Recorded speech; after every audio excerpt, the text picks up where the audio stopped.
Bonsoir à tous. Est-ce que vous m'entendez bien? On va commencer comme ça. Est-ce que vous m'entendez mieux? Oui? Très bien. Je vais faire une très courte présentation, mais je tenais quand même à déjà vous remercier, bien sûr, de votre présence. En tant que membre de l'association Vin Noir, je suis très très fière donc de l'organisation de cette manifestation. Merci beaucoup à la BFM. Je voulais particulièrement remercier Sylvie et Aurélien qui nous ont choyés depuis hier. C'est un beau moment de convivialité.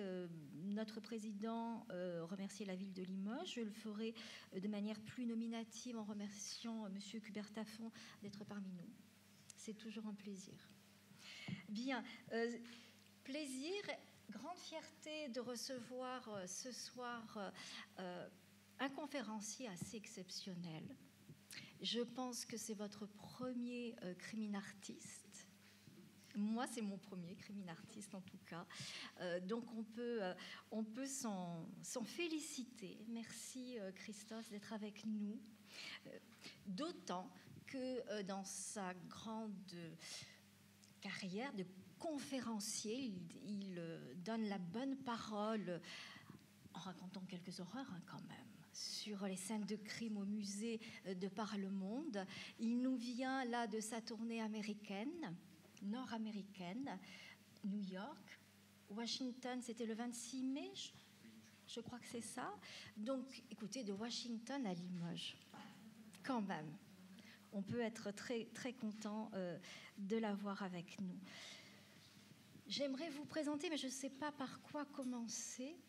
Avocat en Grèce. Voilà pour le premier indice que je donnerai.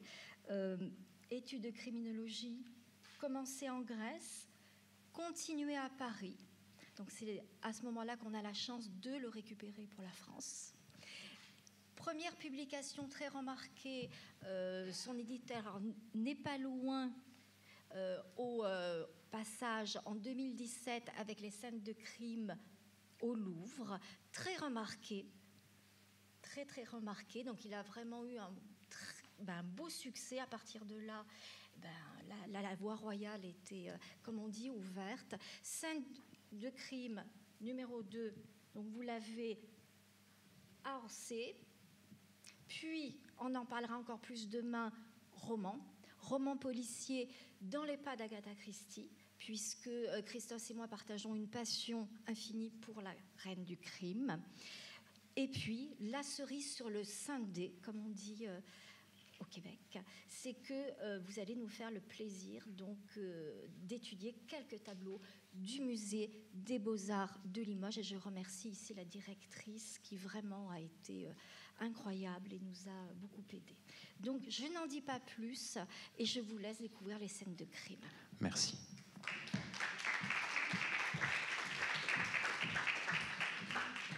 Alors, bonsoir. Merci pour votre présence. Donc, je m'appelle Christos Markogiannakis, je suis grec, je travaillais comme avocat pénaliste et je suis criminologue. Donc, un jour, je me suis dit que j'aimerais bien mélanger mes deux passions.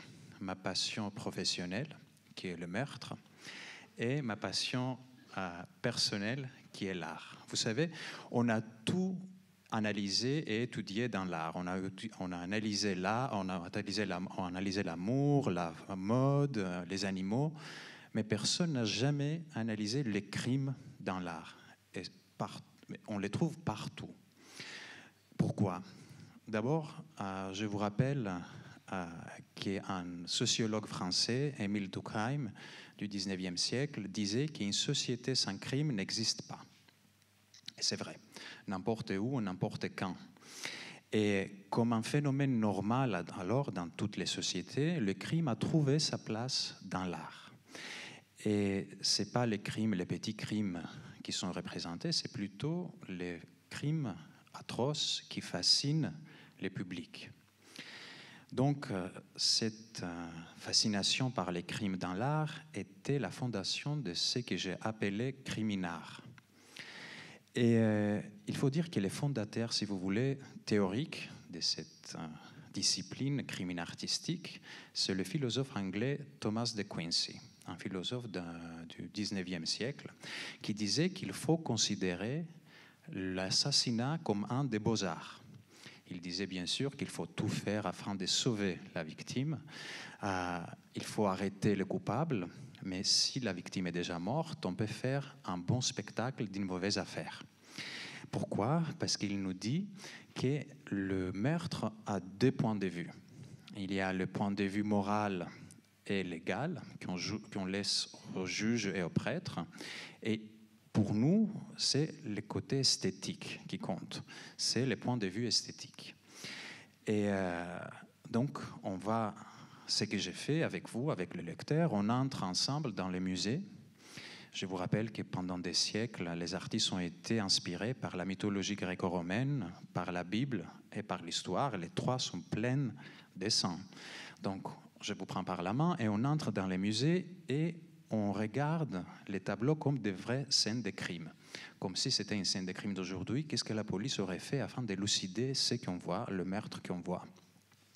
Et vous savez que la seule personne qui peut vraiment jouir d'un meurtre, comme disait De Quincey, c'est bien sûr pas la victime, parce qu'il perd sa vie, il n'est même pas le meurtrier, parce que lui, il a peur qu'il sera puni.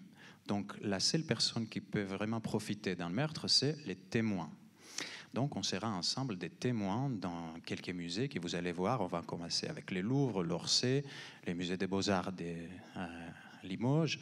On va passer par le Met à New York et on va vraiment voir quelques meurtres qui sont représentés sur les toiles ou des objets. Le premier livre alors était sur le musée du Louvre. Vous voyez ici le musée du Louvre qui était un palais royal. Ça, c'est une image du Louvre comme palais royal du XVe siècle. Ici, c'est une gravure du même musée, à l'époque toujours un palais royal du XVIIe siècle, et une photo ici du fin XIXe siècle. Donc, le Louvre était un palais. Contrairement au Louvre, l'Orsay a été inauguré comme une gare de train en 1900. Et il y a une grande différence. Je ne parle pas seulement de la différence d'époque. Le Louvre a des œuvres d'art à partir de l'Antiquité jusqu'à la première moitié du 19e.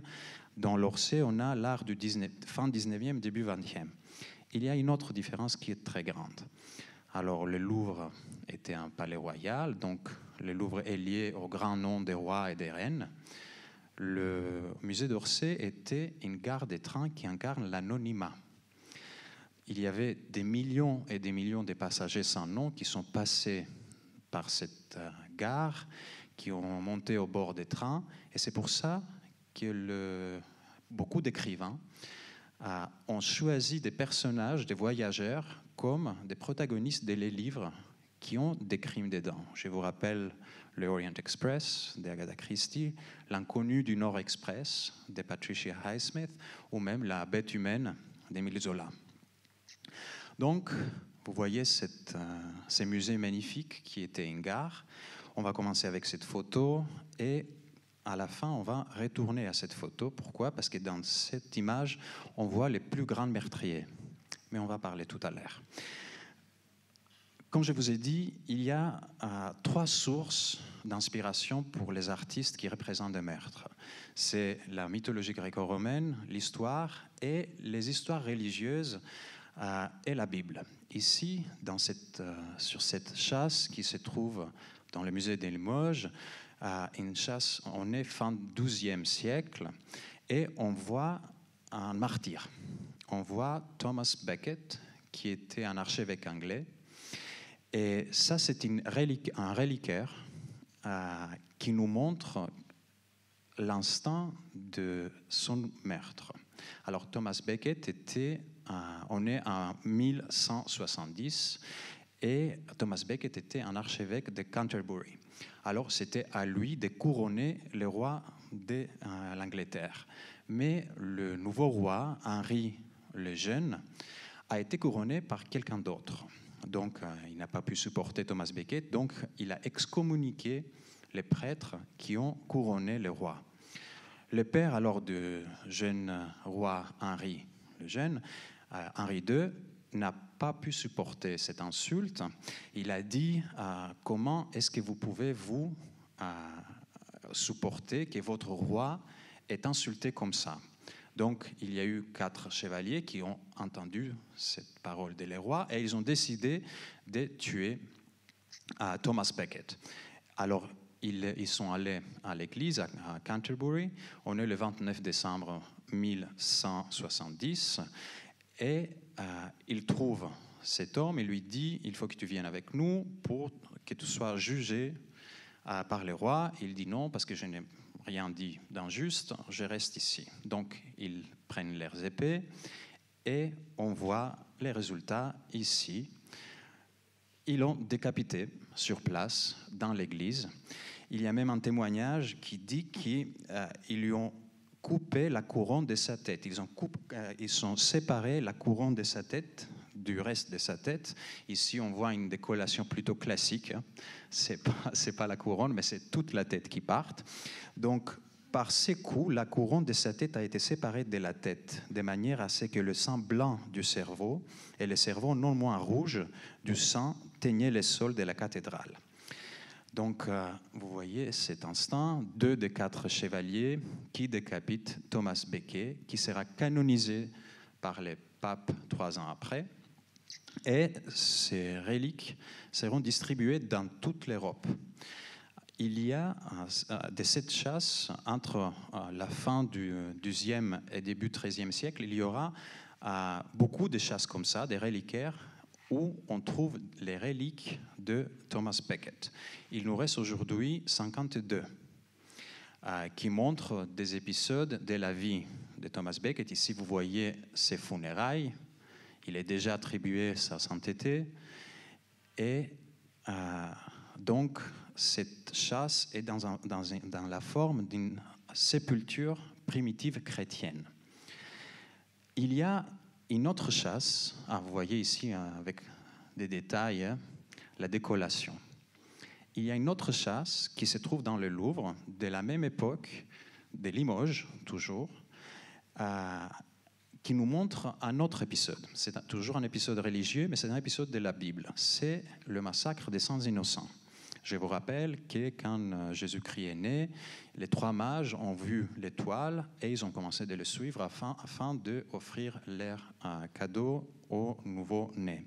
Ils sont passés par le palais d'Hérode et ils lui ont dit « Écoutez, on suit l'étoile qui va nous amener au roi des Juifs. » Alors, Hérode était un personnage historique et il a existé et on sait qu'il était un roi plutôt paranoïaque et très soupçonneux. Dès qu'il soupçonnait que quelqu'un menaçait son trône, il n'avait aucun problème de les tuer. On dit qu'il a tué des centaines et des centaines de personnes, des nobles, des gens de son armée, même 3 de ses fils, et une de ses femmes. Donc, quand il a appris qu'un nouveau roi est né, il a dit il faut le tuer. Donc il a dit aux mages, quand vous les trouvez, venez me dire parce que j'aimerais aussi lui offrir quelque chose. Alors les mages ont compris que quelque chose ne va pas, donc ils ne sont pas retournés. Alors selon la Bible, un ange a prévenu Joseph et la Vierge Marie et ils sont partis de Bethléem vers l'Égypte. Il y a 2 ans qui passent et Hérode comprend que les mages ne reviennent pas. Donc, il ordonne, selon la Bible, son armée, ses soldats, d'aller à Bethléem et tuer tous les enfants, les garçons, entre 0 et 2 ans. Donc, la tradition syrienne, la tradition byzantine et l'évangile de Matthieu parlent de entre 3 000 et 74 000 enfants. Mais il y a une question. Pourquoi on n'a pas des archives? Il n'y a rien écrit dans les archives historiques des historiens de l'époque. On va revenir sur ça tout à l'heure. En tout cas, dans cette chasse, vous voyez Hérode, même s'il n'était pas présent selon l'Évangile, qui ordonne avec son geste autoritatif le soldat qui tue les enfants. Vous voyez, 3 enfants sont tués par les soldats armés. Vous voyez que comme c'est très bien ciselé, et c'est vraiment un objet magnifique malgré sa violence.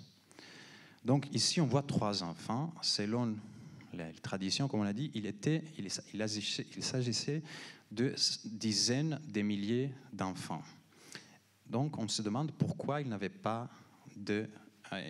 pas été écrit dans les archives.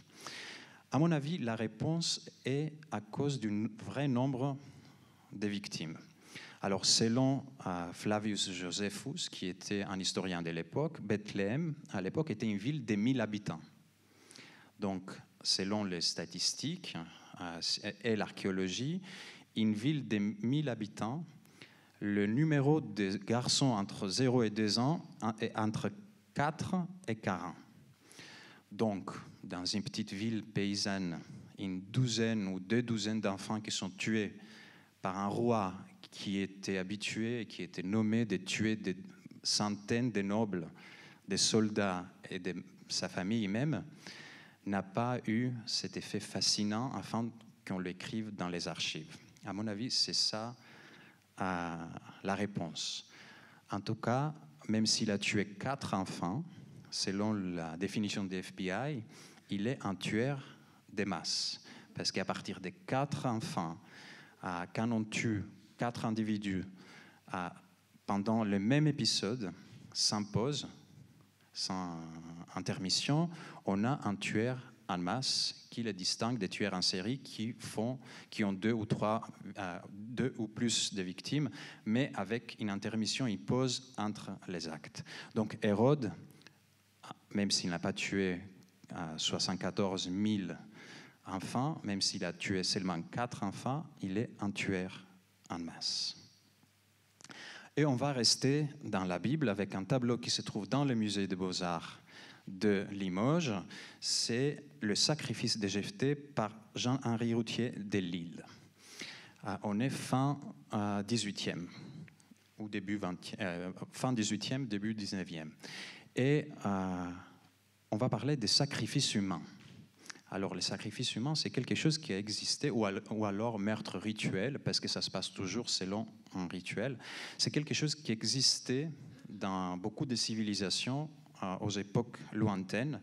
Malheureusement, même si ça vous surprend, existe toujours aujourd'hui. Dans quelques pays, on va parler brièvement tout à l'heure. Donc, vous connaissez peut-être en Égypte, par exemple, on tuait les serviteurs de quelqu'un pour qu'il puisse le servir dans l'au-delà, quand il est mort. Ou en Héliopolis, on tuait 3 hommes tous les jours pour une déesse. Jusqu'un jour, un pharaon a dit on va remplacer les hommes avec des cierges quand même parce que c'est plus pratique, parce qu'il faut des mains pour travailler, parce que 3 hommes par jour, c'est beaucoup. Ça commence à faire beaucoup. En Crète minoenne, je vous rappelle le mythe des Minotaures. Donc, il y a des théories que c'est un symbole, ces Minotaures, des sacrifices humains qui ont été faits en Crète. On a trouvé même dans une caverne un petit enfant qui a été sacrifié par les Minoens pour éviter des séismes. Ils n'ont pas évité finalement parce que la civilisation minoenne a été détruite à cause d'un grand séisme et un tsunami. Mais les pires de tous, c'était les Aztèques. Les Aztèques tuaient des milliers de personnes. Et ils disent même qu'à 1004, dans le XVe siècle, il y avait, pendant la reconsécration d'un temple qui était pour le dieu de la guerre et du soleil, ils ont sacrifié pendant 4 jours entre 4000 et 84 000 personnes, dans 4 jours. On a des sacrifices humains dans la Bible, on a dans la mythologie grecque, et ici on voit un épisode qui se trouve dans la Bible, le sacrifice de Jephthé. Alors Jephthé était un guerrier juif et un jour, il a lancé sa campagne contre les Ammonites, qui étaient une armée très forte, très puissante. Et donc, qu'est-ce qu'il a dit? Parce que vous savez, le sacrifice humain, c'est vraiment un échange entre un Dieu ou deux dieux et un homme ou les hommes. Nous, les hommes, on offre ce qu'on a le plus précieux et le Dieu, pour gagner les faveurs ou apaiser les dieux ou pour gagner quelque chose. Alors Jephthé a demandé de gagner la bataille contre les Ammonites et il a promis que la première chose qu'il voyait quand il rentrait chez lui, il va les sacrifier en offrande consumée. Il a gagné, mais malheureusement, la première personne qu'il a vue quand il est rentré chez lui, était sa fille unique, son unique enfant. Donc vous voyez ici, il était obligé de la sacrifier et vous voyez comme le père malheureux nous montre vers le haut, le Dieu, et la fille qui, selon la Bible, était prête à être sacrifiée au Dieu. Vous voyez le prêtre et le couteau qui va la tuer tout de suite. Il y a une autre lecture de ce mythe qui dit qu'elle n'a pas été sacrifiée parce que sacrifier des humains était interdit par la loi mosaïque. Donc, elle a voué sa vie à la servitude de Dieu. Donc, elle n'a pas été tuée. Mais en tout cas, c'est la version de sacrifice qu'on voit ici. Ce qui est intéressant, quand ils m'ont envoyé ces tableaux sans la légende, moi j'ai cru que c'est le sacrifice d'Iphigénie. Parce que c'est vraiment la même histoire. Un père qui sacrifie sa propre fille à un dieu ou à une déesse pour gagner quelque chose.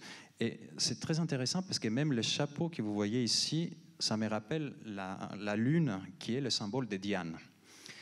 Et ici, on voit le sacrifice d'Iphigénie par son père Agamemnon.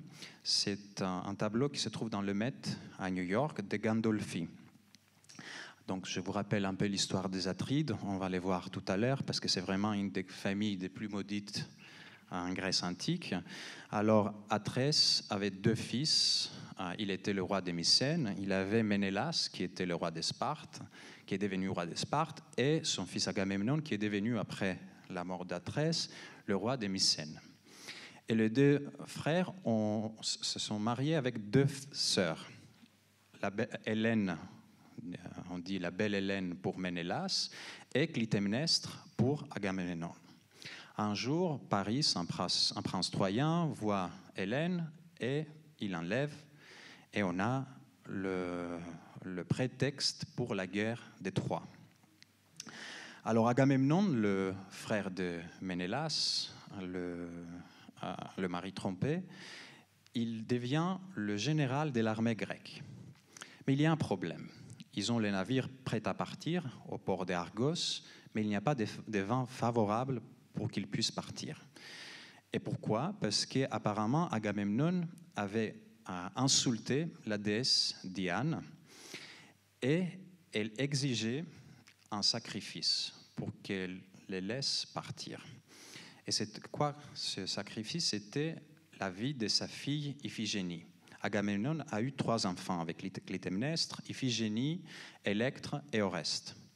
Donc il hésite pour 2 ans, mais après il est vraiment poussé par l'armée grecque pour qu'il tue sa fille. Donc il va à son palais, et il dit à la malheureuse mère: écoute, Clytemnestre, je décidais que notre fille Iphigénie épouse Achille.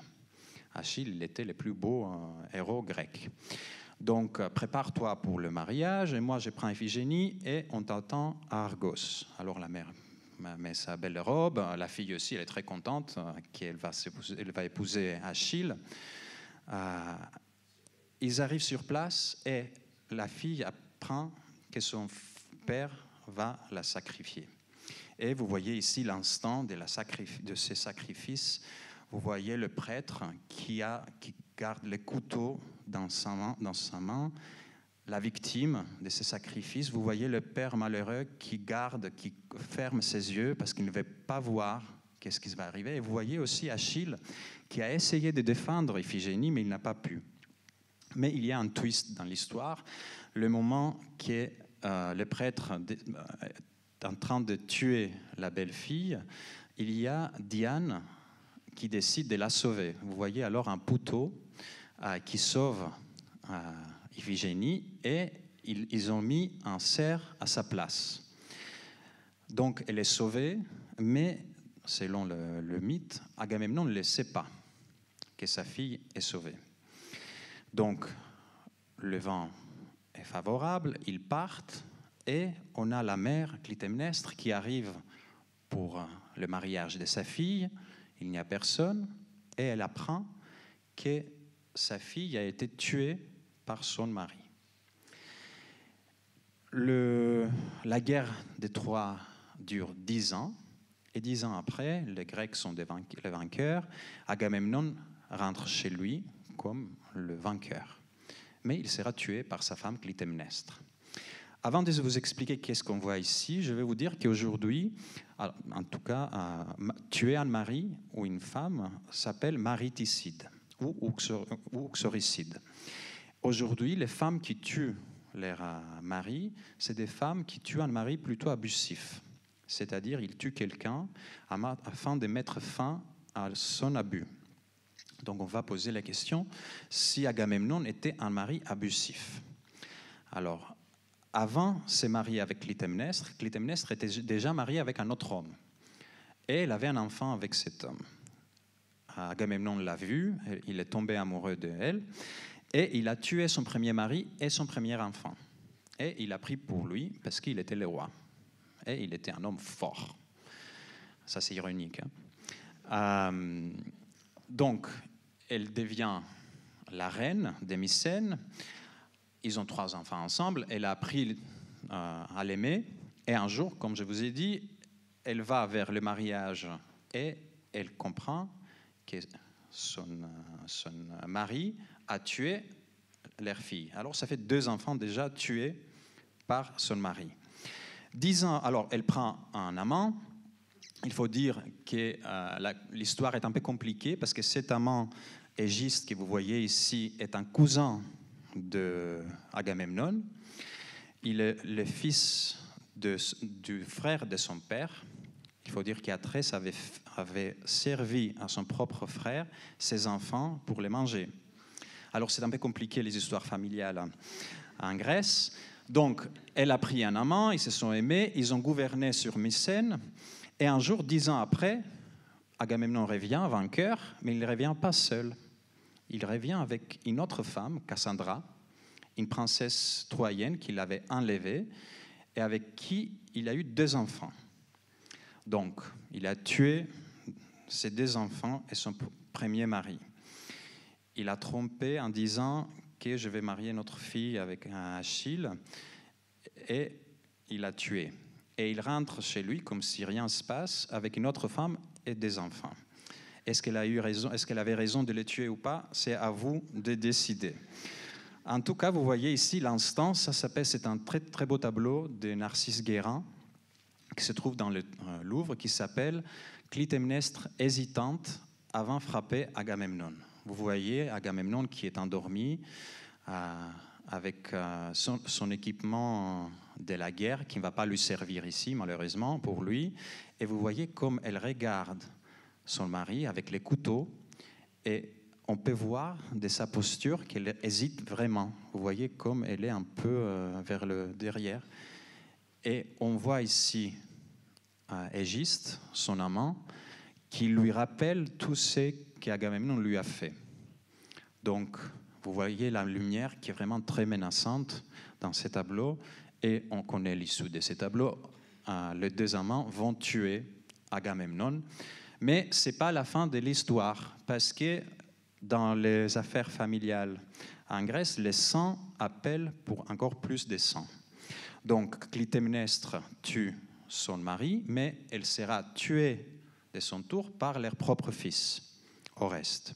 Et c'est le sujet du tableau qu'on voit ici, qui s'appelle Rémor, qui se trouve dans le Louvre. C'est un tableau énorme, très beau, de Louis Bader. On est à fin 19e. Donc, je vous rappelle que Clytemnestre et Agamemnon avaient 3 enfants. Iphigénie est sacrifiée, il ne reste que 2 enfants, Électre et Oreste. Alors, quand Agamemnon est parti, Électre avait peur qu'Égiste, l'amant de leur mère, va tuer l'héritier légitime de Mycène. Donc, il a envoyé dans une autre cour royale d'un cousin à Agamemnon, où il grandit loin de Mycène. Donc, quand il devient adulte, Apollon, le dieu de la lumière et de la musique, lui dit que ta mère a tué ton père, il faut se venger. Il faut tuer ta mère. Donc, il revient à Mycène, il entre dans le palais, il tue Égiste, il crie pendant ces derniers moments, et Clytemnestre entend les cris de son amant. Elle entre dans la salle avec une épée à la main pour voir que le meurtrier de son amant est son propre fils. Alors, qu'est-ce qu'elle fait selon la légende? Elle dénude ses soins pour lui montrer les seins qui l'ont nourri quand il était bébé, parce qu'elle comprend qu'il va la tuer aussi. Et il hésite, mais Apollon lui dit non, il faut se venger, donc il faut tuer ta mère. Et c'est ce qu'on voit ici. On voit Oreste qui vient de tuer l'amant de sa mère et sa propre mère. Vous voyez comme il y a une chaîne entre les 2 victimes et le coupable. Il vient de laisser tomber l'épée qu'il gardait à sa main droite, et il évite de regarder les résultats de son acte, même si sa mère morte le regarde toujours. Et vous voyez qu'il a tué en frappant vraiment sous le sang qu'il a nourri. Donc vous voyez ici aussi qu'Égiste, on ne voit pas son visage parce qu'il est un outsider de ce drame familial, stricto sensu. Mais il y a cette chaîne entre les 3 personnages n'est pas la seule qui lie la victime avec le coupable. Il faut dire, j'ai oublié de vous dire, que tuer un parent s'appelle parricide. Quand on tue un père, ça s'appelle patricide. Quand on tue une mère, ça s'appelle matricide. Ici, on voit un matricide. Donc, le lien d'une mère avec son enfant, on le voit très bien représenté par cette chaîne qui est un cordon ombilical en métal. Et cette liaison, ces liens entre la mère et le fils qui va amener les Érinies sur Oreste. Les Érinies étaient des déesses de la vengeance et de la punition des crimes. Et leur pire punition était rendre quelqu'un fou, qui était réservé aux parricides, aux enfants qui ont tué 1 ou 2 de leurs parents. Vous voyez alors les 3 Érinies. Leur nombre et leur apparence varient selon l'époque et selon celui qui raconte l'histoire. En tout cas, ici, vous voyez 3. L'une garde un miroir qui essaye à montrer à Oreste son visage, le visage d'un meurtrier. Il ne veut pas les regarder. Et ce qui est intéressant, c'est que les Érinies étaient des divinités beaucoup plus anciennes que les 12 dieux. Donc Zeus et les autres dieux n'avaient aucune autorité sur elles.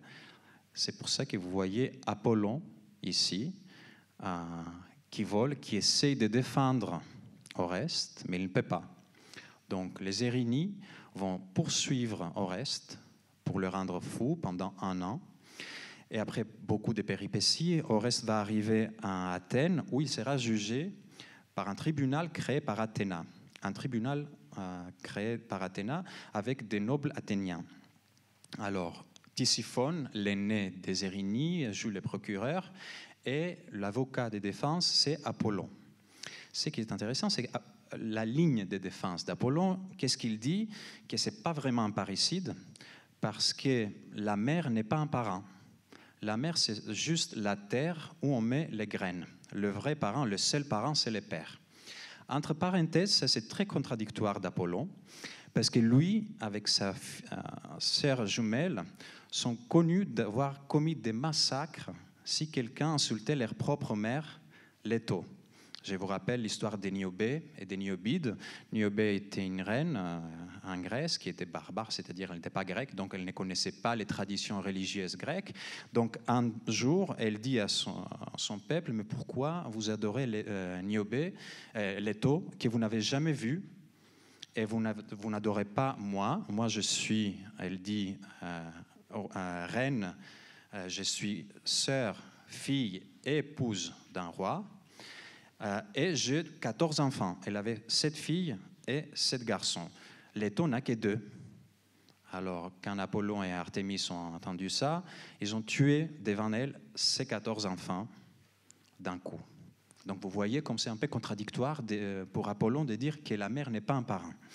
En tout cas, Oreste est acquitté grâce à la voix d'Athéna. Et il y aura après, il sera réintroduit dans la société, où il y a une autre version où il va trouver une statue, un Tauride, où il va découvrir que sa sœur Iphigénie est toujours vivante. En tout cas, ça c'est le fin du mythe ici. Et vous savez, les parents qui tuent les enfants qui tuent leurs parents, c'est pas seulement dans les mythes. Même aujourd'hui, aux États-Unis, 5 parents sont tués par leurs enfants chaque semaine. 86% des matricides tués leur mère sont commis par les fils.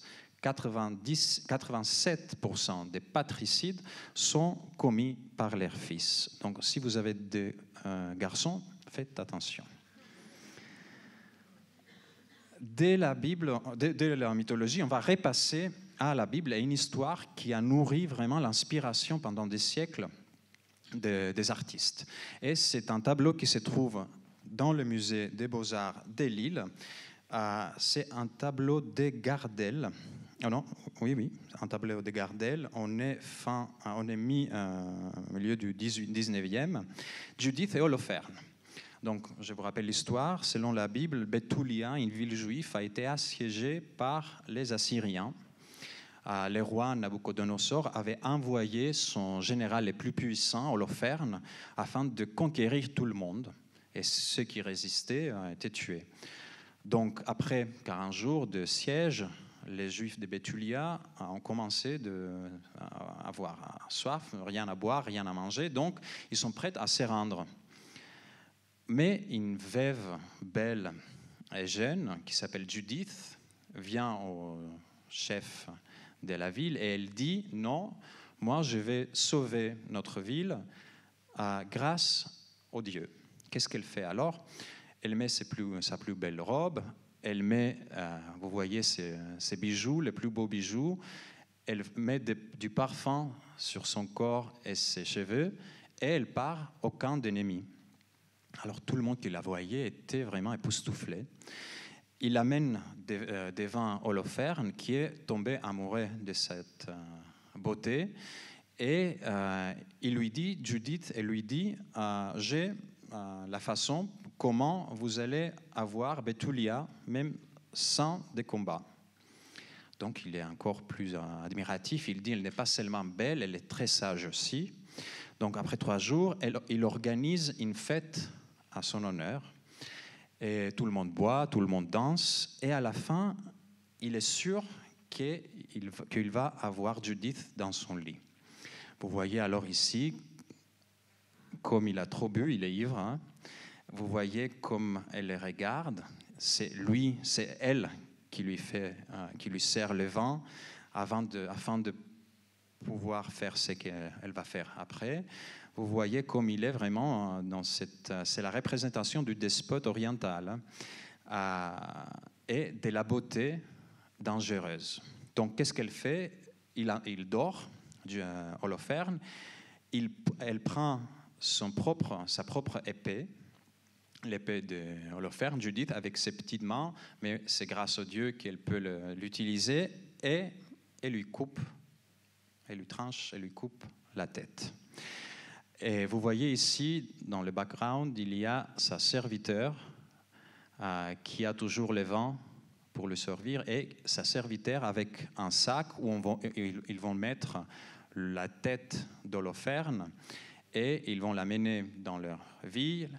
Ils vont l'exposer sur les murailles de Bethulia et l'armée sera pétrifiée de cette chose, de cette vision, et ils vont partir sans essayer de battre et conquérir Bethulia. Alors ça, c'est une représentation assez rare parce que d'habitude, c'est-à-dire c'est avant l'acte, d'habitude on voit Judith avec la tête coupée, tranchée de Holoferne, où il y a des artistes qui ont représenté l'instant du meurtre. Vous voyez ici Caravage, un très très célèbre tableau où on voit l'instant qui est Judith tranche avec son épée, avec sa propre épée, la tête de Holoferne. C'est très descriptif, mais d'une façon, comme on dit, le sang n'est pas très bien fait quand même. Hein. Ça a l'air un peu... oui, c'est pas très bien fait. Vous voyez, elle n'est pas très heureuse de cette issue, mais en tout cas, il faut le faire, et elle fait grâce au Dieu. Et vous voyez aussi la servante qui garde le sac où ils vont mettre la tête de Holoferne. Ce tableau est très intéressant parce qu'il y a une autre histoire derrière aussi. Alors Caravage, on est fin XVIe siècle, il est toujours à Rome, Caravage, et il y a eu cette histoire d'une famille de Cenci. Alors Francesco Cenci était un homme noble, très puissant, très riche, mais il était abusif, il abusait sa famille et il a violé sa propre fille, Béatrice Cenci. Donc, sa femme, ses deux fils et Béatrice ont décidé de les tuer. Ils les tuent avec un marteau, ils l'ont vraiment massacré, et puis ils le font tomber dans le balcon pour le faire apparaître comme un accident. Personne n'est convaincu. La police papale les arrête. Le peuple romain connaît l'histoire familiale, donc ils disent on ne peut pas l'exécuter, mais le peuple a donné l'ordre de l'exécuter, donc ils lui ont coupé, ils l'ont décapité Béatrice, entre ses frères aussi. Et on dit même qu'il y a eu, ils ont gardé la tête de Béatrice, qui est devenue le symbole contre une aristocratie décadente, et on a gardé la tête dans l'église où elle a été enterrée, mais la tête a disparu quand l'armée de Napoléon est entrée à Rome. Vous voyez alors ici cet instant, et apparemment, ça, vous voyez le visage de Béatrice Cenci que Caravage a choisi comme son modèle. Elle n'a pas pu se venger dans sa vie, sans conséquence, mais elle est restée pour toujours comme le modèle de Caravage. Il y a une autre artiste, Artemisia Gentileschi, on est début du XVIIe, qui a représenté le même sujet, mais d'une façon un peu différente. D'habitude, on a la servante qui est plutôt passive. Ici, vous voyez qu'elle est vraiment impliquée dans l'affaire. Vous voyez Judith qui décapite Holoferne, et vous voyez aussi la servante qui garde la victime pour qu'il ne bouge pas. Je ne sais pas si vous avez vu, mais les deux visages sont presque les mêmes. Et on sait que c'est le visage de l'artiste. C'est le visage d'Artemisia Gentileschi, qui a été la fille d'un peintre. Et dans son atelier, elle a été violée par un autre étudiant de son père. Et lui, il n'a pas été puni après. Donc, on voit ici qu'elle a fait un autoportrait comme Judith et sa servante, et apparemment la tête d'Holoferne et la tête de son violeur.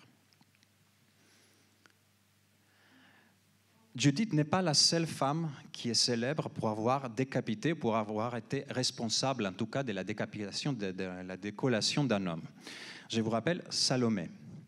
Alors, Salomé était la fille d'Hérodiade, tout cas, dans la Bible, on n'a pas son nom et il y a une raison pour ça.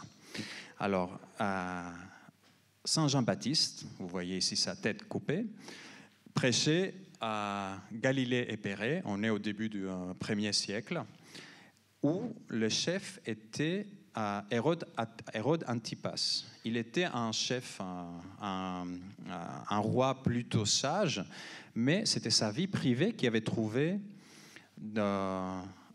sa place dans les paroles des gens. Pourquoi? Parce que Hérode avait divorcé sa femme et il avait épousé la femme de son frère, Hérodiade. Donc, qu'est-ce qu'il disait, Jean?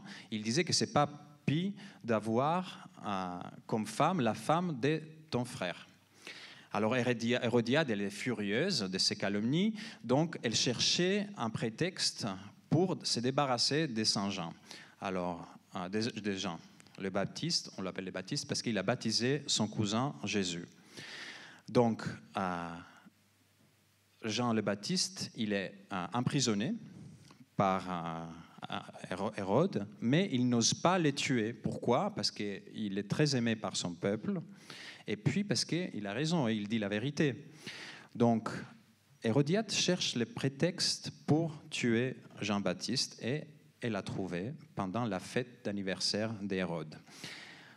Vous connaissez l'histoire que sa fille, avec son premier mari, Salomé, a dansé devant le roi, devant son oncle, qui est aussi son beau-père, et il était si époustouflé de cette danse si sensuelle qu'il lui a promis tout ce qu'elle veut. Il a dit même, je peux te donner la moitié de mon royaume. Donc on a une fille adolescente qui ne sait pas quoi choisir. Elle peut demander d'argent, des bijoux, des palais, des pouvoirs, et elle va à sa maman. Et sa mère lui dit, il faut demander la tête de Jean-Baptiste pour défendre mon honneur. Et elle a fait ça.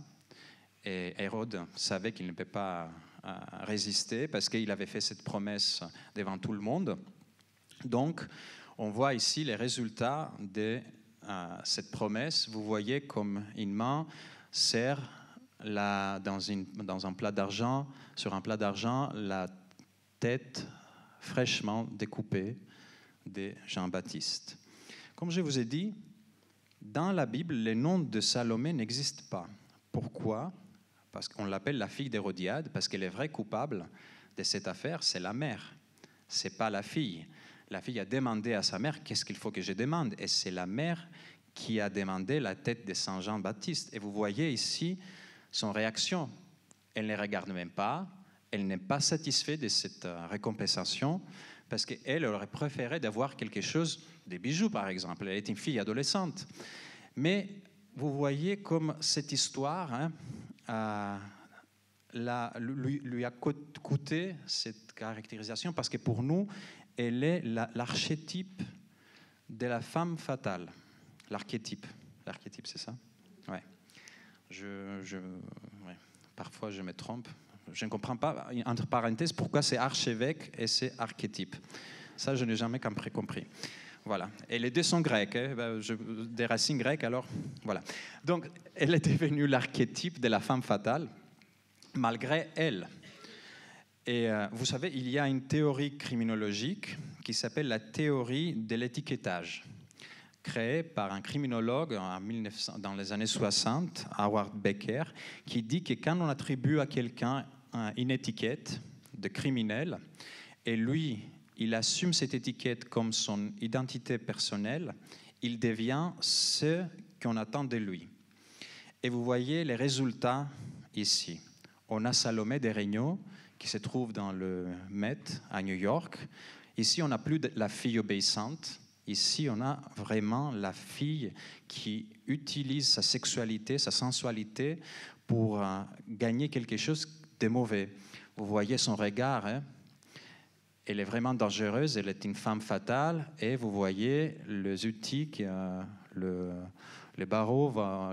bourreau va utiliser pour décapiter Jean-Baptiste. Vous voyez même cette sensualité sur ses pieds, ou comment elle est habillée. On peut imaginer qu'elle vient de finir sa danse.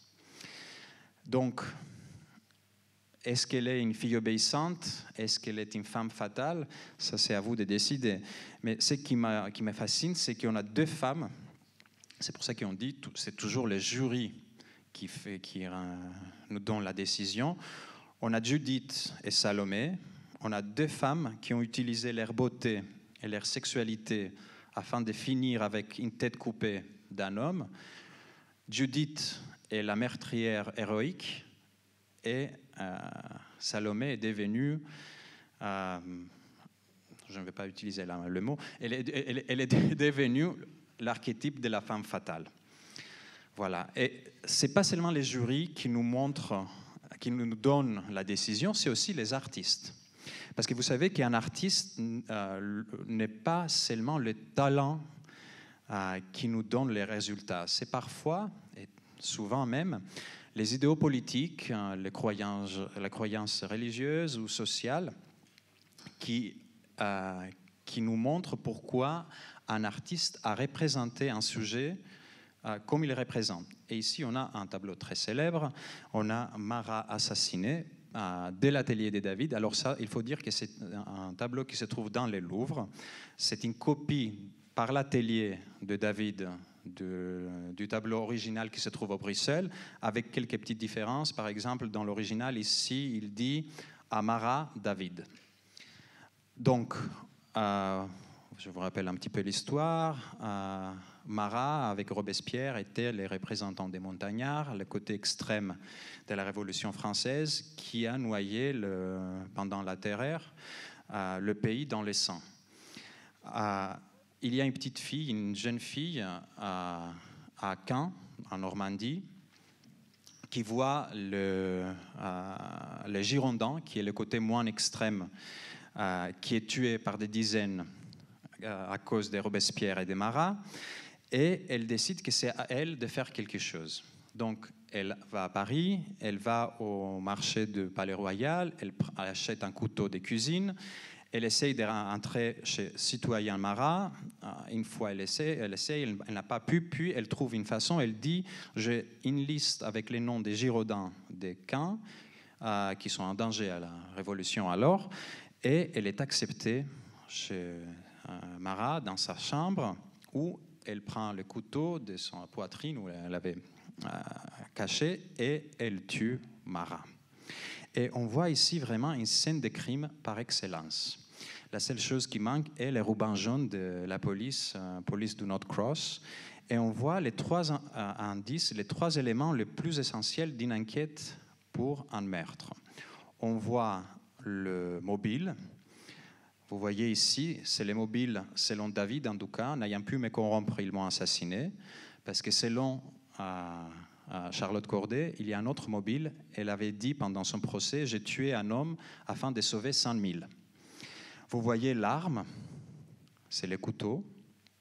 Et vous voyez aussi l'occasion, comment elle a pu s'introduire chez Marat pour le tuer. Mais ce qu'on voit ici, ce n'est pas seulement le tableau d'un homme fort assassiné. Je vous rappelle qu'il était dans un baignoire avec de l'eau chaude à la menthe pour apaiser ses eczémas. Il avait une maladie des peaux dont on ne voit rien ici, parce qu'on voit vraiment une image sublimée de Marat. On voit un martyr de la Révolution, on voit presque une image christique, ça nous rappelle une pietà. Pourquoi? Parce que David était un proche de ces côtés des extrémistes des montagnards. C'est un ami personnel de Marat. Il avait vu même dans cette même position quelques jours avant. Donc il a décidé de le représenter comme un héros de la Révolution, une victime, une figure christique, un Jésus-Christ de la Révolution. Et il n'a pas mis nulle part la meurtrière. Pourquoi? Parce que selon lui, elle n'est que l'instrument de quelqu'un d'autre, des Girondins, des ennemis politiques de Marat, parce qu'elle n'a aucune valeur, elle sera oubliée dans quelques années, personne ne va rappeler de son nom, s'est trompé. Et ce qui est très fascinant, c'est qu'à l'époque, une femme qui tue, on est fin 18e siècle, pour la société française, une femme qui tue, à l'époque, est une sorcière ou une empoisonneuse. On ne peut pas imaginer qu'une femme ou une héroïne mythologique ou biblique, on ne peut pas imaginer qu'une femme normale, entre guillemets ou sans guillemets, tue un homme et tue un homme avec un couteau. Donc, quand ils ont arrêté Charlotte Corday, ils lui ont fait un examen physique parce qu'il y a eu cette rumeur qu'un homme déguisé en femme a tué Marat. Ils lui ont fait un examen physique pour voir d'abord si elle est femme et puis si elle est vierge. Parce que si elle n'était pas vierge, elle était l'instrument d'un homme. On ne peut pas imaginer qu'une femme agit seule. Elle était seule, elle était vierge, elle était femme, bien sûr, et il a été prouvé pendant son procès qu'elle agit seule. Donc, c'était les côtés de révolutionnaire, de montagnard, de David, qui nous a montré cet épisode. Ici, on a une autre représentation du même sujet par Baudry. Baudry a fait le décor de l'opéra Garnier. Il était dans le milieu de Napoléon III. Donc, vous imaginez ces deux côtés totalement différents, politiques. Et vous voyez le même sujet. Vous voyez un Marat monstrueux. Et vous voyez l'ange de la vengeance, une belle femme qui vient de tuer le monstre. Vous voyez la carte de la France derrière elle, c'est comme si elle protège son pays. Et ici, on voit vraiment une Antigone contre le pouvoir dynastique, le pouvoir tyrannique des Marat et des Robespierre. Voilà. Et on va finir avec mon tableau préféré. C'est un Delacroix, et un tableau qui s'appelle Médée furieuse. Est-ce que vous connaissez Médée? Qu'est-ce qu'elle a fait? Alors, si on connaît le mythe, qu'elle a tué ses enfants. Même aujourd'hui, quand il y a une mère qui tue ses enfants, on dit une Médée contemporaine dans les journaux. Mais elle n'a pas vraiment fait. Ça, c'est une invention théâtrale. Alors, selon le mythe initial et le mythe qu'on connaît aujourd'hui, Médée était une belle princesse des Colchides. Et un jour, elle voit arriver le navire Argos avec les Argonautes et leur chef Jason. Qu'est-ce qu'ils font à Colchide? Ils cherchent la toison d'or. Et elle tombe amoureuse de Jason et elle lui dit « Je vais t'aider », c'est-à-dire elle va trahir sa patrie et son père, qui est le roi, mais il faut que tu me fasses une promesse, tu vas me prendre avec toi en Grèce, tu vas m'épouser et m'aimer pour toujours. Donc Jason a fait cette promesse au nom de Dieu.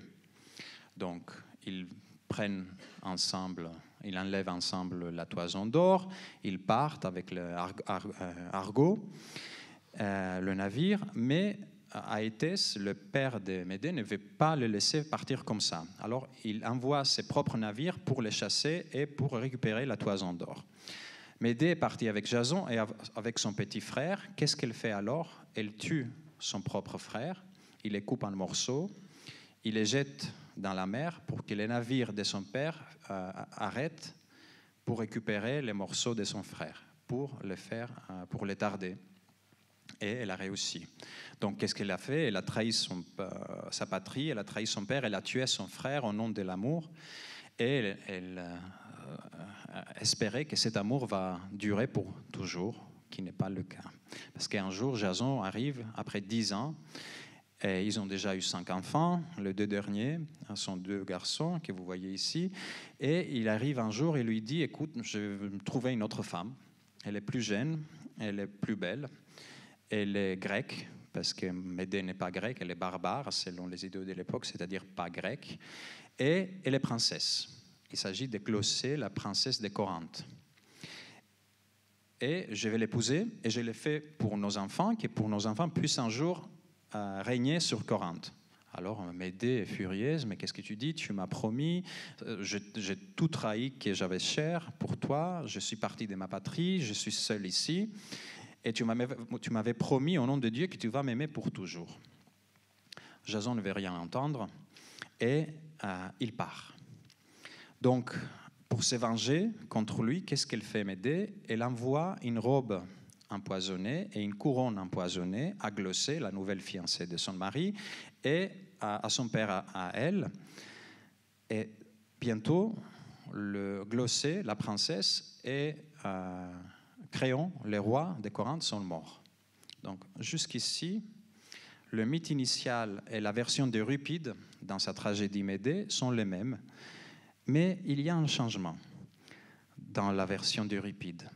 Selon le mythe initial, c'est les Corinthiens qui vont tuer les enfants des Médées afin de se venger pour la mort, pour le meurtre des rois et de leurs princesses. C'est Euripide qui change la fin. Pourquoi? Il est un artiste, il est un écrivain, il est un scénariste, si vous voulez, il veut choquer son public. Donc, vous imaginez, les Athéniens qui sont en 431 avant Jésus-Christ sont allés au théâtre pour voir une tragédie, pour voir une histoire qu'ils connaissent, mais à la fin, au lieu de voir les Corinthiens qui tuent les enfants, ils voient la mère, ils voient Médée qui tue ses enfants. Ils sont choqués. Ils ne voient pas parce qu'ils ne voyaient pas à l'époque, mais ils entendent, ils apprennent. En tout cas, parce qu'à l'époque, pendant la Grèce antique, il n'y avait pas de meurtres sur scène. Et encore pire, pour les Athéniens, c'est qu'Athènes a accueilli Médée après avoir tué ses enfants. Pourquoi? Parce que, je vous rappelle que Jason, Euripide voulait donner une leçon morale, je vous rappelle que Jason avait promis au nom de Dieu d'aimer Médée. Donc, quand il a trompé, quand il lui a dit que je vais épouser une autre femme, ce n'est pas seulement une trahison contre sa femme, mais c'est aussi contre le Dieu. Donc, c'est vraiment ce qu'on appelle hubris. Et quand on a hubris, on a némésis, la punition. Et Médée, en tuant ses enfants, ce qui est le plus cher, elle devient l'instrument de la vengeance divine. Donc, c'est pour ça peut-être que, vous savez que Delacroix était un très très bon connaisseur de la mythologie grecque, c'est peut-être pour ça qu'il a représenté ici Médée avec ce qu'on appelle le pied grec. Quand vous allez au musée, il y a des statues grecques ou des copies romaines des statues grecques, il y a toujours le deuxième orteil est plus long que les autres. Ça, c'est ce qu'on appelle le pied grec. Alors Médée, elle n'est pas une femme grecque. Elle est une femme barbare, mais elle a agi comme un homme grec aurait agi pour rendre l'équilibre après l'hubris, la némésis. Donc vous voyez ici la mère qui garde le couteau, mais les deux enfants, vous voyez ici l'enfant qui nous regarde, mais est-ce qu'elle est en train de les tuer? Comme je vous ai dit, Delacroix était un très très grand connaisseur de la mythologie grecque et de l'histoire grecque, un grand philhellène. Donc il connaissait forcément le mythe initial. Et il a choisi de nous montrer cet instant d'ambiguïté entre le mythe initial et le mythe version Euripide. Quand je vous ai montré le tableau au début, et vous connaissez un peu l'histoire de Médée, vous allez penser que c'est une femme qui est en train de tuer ses enfants. Mais si vous regardez un peu plus, c'est une femme qui a peur. Elle regarde quelqu'un qui arrive et elle garde ses couteaux afin de protéger ses enfants. Donc, est-ce qu'elle va réussir? Non, parce que les enfants seront tués. Mais c'est à vous de décider si c'est la mère qui tue ses enfants ou si c'est vraiment les Corinthiens qui vont arriver et tuer ses enfants malheureux. Et je vous dirai quelque chose, n'importe la décision, il n'y a aucune importance. Pourquoi? Parce qu'il y a une autre théorie criminelle, criminologique, qui s'appelle la théorie de la réaction sociale. Même si quelqu'un n'est pas criminel, s'il est aperçu comme criminel dans son milieu, les réactions de ce milieu seront les mêmes comme s'il était criminel. Je vous donne un exemple. Moi, je ne suis pas pickpocket, mais si quelqu'un vous dit qu'attention à cet écrivain grec, il est pickpocket, la prochaine fois que vous êtes à côté de moi, vous allez faire attention à vos affaires. C'est exactement ça qui est arrivé à Médée.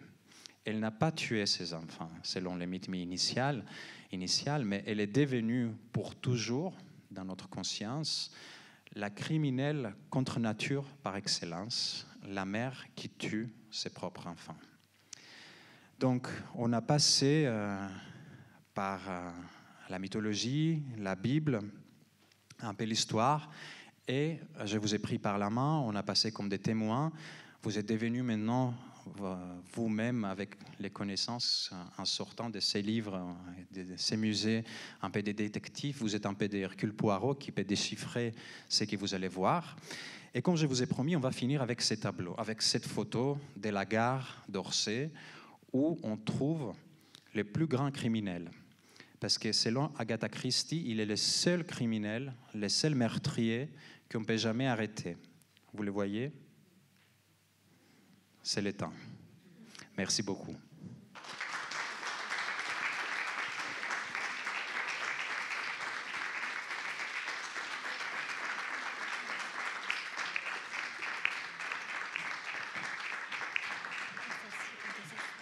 Si vous avez des questions, allez-y. Déjà, on va dire un grand merci donc à notre conférencier, monsieur Marco Giannakis. J'hésite toujours entre la prononciation grecque et française, comme je vous disais tantôt. Moi, j'aimerais d'abord peut-être, si tu veux bien, rebondir sur les réactions du public. Parce que le public frémissait un peu plus, finalement, aux histoires que tu racontais, aux citations quelquefois horribles. Au tout début, on a eu une citation absolument atroce, plus finalement qu'aux images.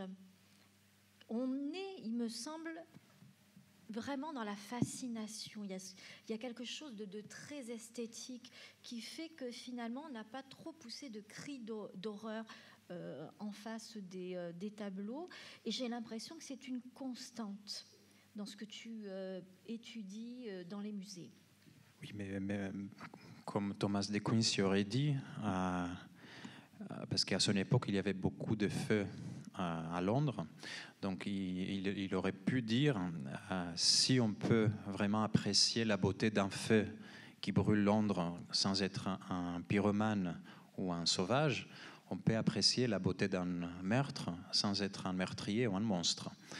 Donc voilà, et c'est vrai que les choses qu'on voit ici nous donnent un côté esthétique de quelque chose d'atroce. Et il faut faire la différence, parce qu'on n'est pas un romantique, il faut faire la différence entre l'art et l'acte. Ici, on parle vraiment et on voit les résultats sur l'art. Je vous rappelle que dans la société romaine, le meurtre était un spectacle. Vous allez voir dans le livre d'Orsay, par exemple, il y a des scènes de martyrs qui sont dévorés par des lions ou par des bêtes sauvages ou qui sont en train d'entrer dans l'amphithéâtre pour offrir un spectacle aux Romains. Et ça, c'est ce que tu expliques très bien dans Orsay. Oui, tout à fait. Tu nous rappelles ces petites horreurs. Et même les variantes, quand ils les jettent. Tout à fait. Ils étaient, disons, de comédiens, mais consumables. Les Romains, par exemple, ils faisaient un Icar, Icar, voilà. Et on les jetait dans l'immeuble de 5 étages. Ils ne pouvaient pas voler, hein. Donc il était tué, voilà. Et je me pose la question, je n'ai toujours pas la réponse, pourquoi ils étaient fascinés par le meurtre. C'est la nature humaine. Est-ce qu'on est les mêmes quand on regarde des vidéos d'ISIS, par exemple, sur YouTube, des décapitations? Il y a des gens qui le font. Oui. Il y a quelques mois, il y a eu un meurtre dans la station de métro de Châtelet. Quelqu'un a été poignardé. Et il y avait, je vous assure, il y avait des dizaines de personnes autour qui regardaient la victime morte par terre. Je rebondis sur ce que tu dis parce que là, tu nous donnes des exemples et j'étais interloquée par ce que tu nous montrais. Finalement, j'ai l'impression qu'il y a quand même un choix de l'arme, des armes plus esthétiques en termes donc de représentation et dans les tableaux. Est-ce que dans tout ce que tu as vu, il n'y a pas vraiment une majorité d'épées, de couteaux? Il y a beaucoup d'épées et de couteaux. Il y a parfois des pierres, par exemple avec Cain et Abel. Il n'y a pas beaucoup de poison quand même. Parce qu'on ne peut pas voir vraiment les résultats glauques un peu fascinants avec les poisons. Il y a quelques empoisonneuses, mais on ne voit pas, ou des sorcières. spécialement dans le 19e siècle. Mais c'est plutôt les couteaux et les épées qui offrent un effet frémissant. Est-ce que vous avez des questions pour notre conférencier ? Ils ont été très sages. Il faut dire que tu nous as apporté beaucoup, beaucoup d'histoires. Et sans doute, ce qu'on pourrait retenir, il y a beaucoup de choses à retenir, mais c'est cette façon essentielle qu'on a aujourd'hui de relire notre culture, finalement, à partir de notre vocabulaire actuel. Et donc ça nous apprend énormément de choses. Et j'ai beaucoup apprécié comment, finalement, tu nous remets, par exemple, dans la dénonciation. Donc ces peintres qui ajoutent du sens en racontant par exemple leur propre trauma. Tout à fait, oui, avec Artemisia. Voilà, qu'on aime beaucoup, qui est un tableau absolument saisissant. On voit la même chose avec Niki de Saint-Phal, mais d'un côté différent, parce qu'avec Niki de Saint-Phal, qui a été violée par son père quand elle était petite, on voit elle créer des figures féminines très très fortes. Oui. Pour compenser cette viol. Voilà. Mais ça prend beaucoup de sensibilité, vous l'avez compris, pour raconter de telles horreurs et s'en remettre. Alors la bonne nouvelle, c'est que notre conférencier est tout prêt à vous dédicacer ses livres. Et l'autre bonne nouvelle, c'est qu'il sera demain avec nous donc, pour son roman, donc au village du Polar, à partir de 10h. Merci beaucoup.